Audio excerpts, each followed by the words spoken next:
So, how does a world at peace suddenly find itself on the brink of total war in just 3 years? In this explainer, we're going to break down the critical moments between 1931 and 1934 that really set the stage for the most destructive conflict in human history. It's kind of hard to believe, right? But back in 1931, another huge world war, it just didn't seem possible.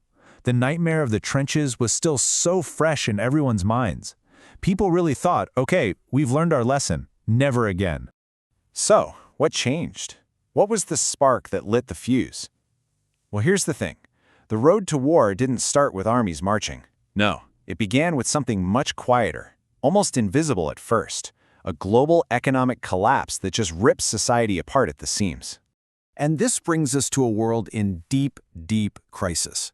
You see, the Great Depression wasn't just about people losing their jobs and money. It completely up-and-ended the world order. It basically took the nations that were supposed to be the guardians of peace and knocked them right off their feet. And I mean, just look at these numbers. They're staggering. Global trade, the very engine of the world's economy, it didn't just slow down, it collapsed by 2/3.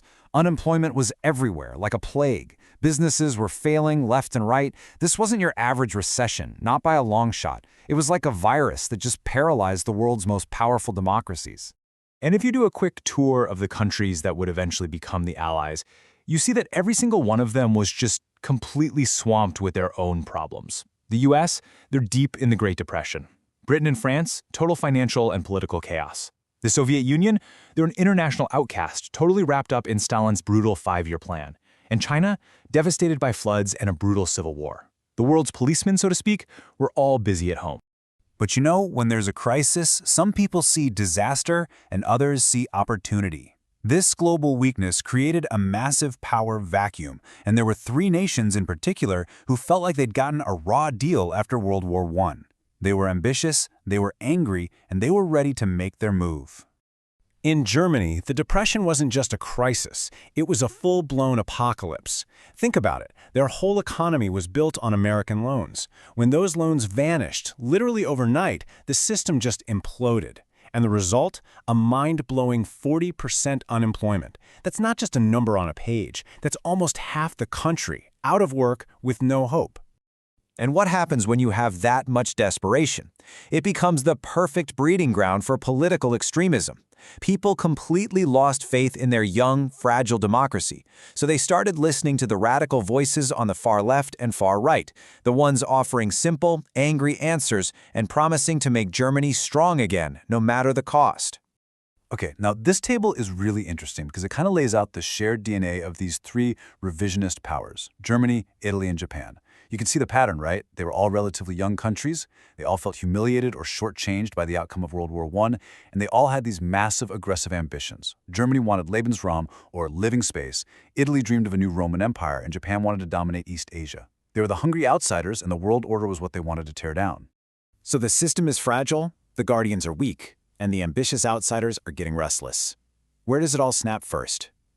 Well, not in Europe, like you might think. No. The first major test comes all the way over in northeast China. And what happened there was just brazen. In 1931, a group of Japanese army officers faked an explosion on their own railway. They blamed it on the Chinese and then used that as the excuse to invade the entire region of Manchuria. This was a flat-out violation of international law. I mean, they were breaking a treaty they themselves had signed that literally outlawed war. So, the world's supposed peacekeeping body, the League of Nations, what do? Well, their response is almost comical on how useless it was. First, they held a meeting. Then they decided to send a committee to investigate. And finally, more than a year later, they issued a report. By that point, Japan was totally in control of Manchuria. The game was already over. And this right here, this was a huge moment. It was the first real test of collective security, and the system failed miserably.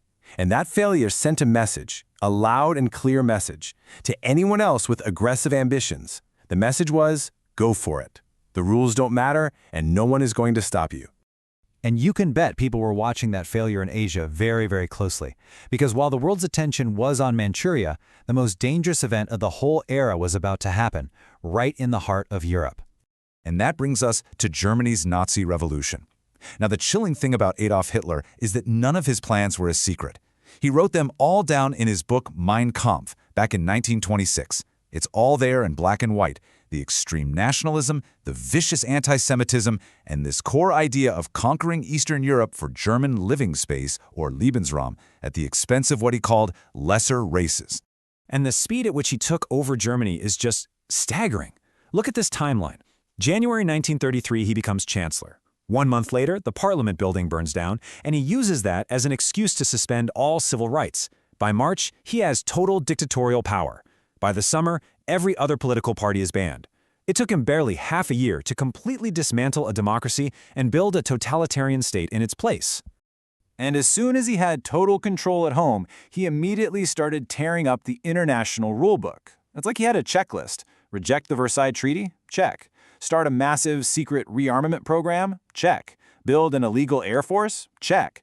And then, for the grand finale, he just walks out of the World Disarmament Conference and the League of Nations. He was practically daring the world to do something about it. And guess what? He wasn't the only one. That very same year, 1933, the League finally gets around to condemning Japan for invading Manchuria. And what does Japan do? They just quit the League of Nations. So you have the very organizations created to prevent war being abandoned by the exact countries causing all the trouble. So by 1934, we've arrived at a truly dangerous place. The foundations of the post-World War I peace, they've basically crumbled to dust. The world has changed, and the new reality is getting very, very hard to ignore. And this is when Hitler consolidates his power completely. He crushes any internal rivals in the bloody Night of the Long Knives. Then, when the old president dies, Hitler just combines the jobs of president and chancellor and declares himself Führer, the undisputed leader. And here's the really crucial part. He forces the entire army to swear an oath of personal loyalty, not to the country, but to him. With his power at home now absolute, his gaze turns entirely abroad. So with this clear and rising threat, what did the democracies do? The short answer is nothing. They were paralyzed, they were caught in this impossible trap. On one hand, you have Hitler. On the other, you have a public in Britain, France, and the US that is absolutely terrified of another war. They remember the millions who died in World War I, they're still broke from the Depression. There was just no appetite, zero political will to get involved in another conflict. And this slide lays out the chilling result of that paralysis. It's a tale of two very different paths. On one side, you've got the aggressors, Germany and Japan, arming themselves to the teeth, building tanks, planes, battleships. And on the other side, the guardians of peace, Britain and France, are so crippled by the economy and public opinion that they are actually cutting their military spending. It's like one side is sharpening its sword while the other is putting its sword away in the attic. And this is where it all leads, a world on a knife's edge. You have to ask yourself, with the guardians of peace disarming and the aggressors arming, was this road to war now a one-way street? Think about it. The economic system had failed.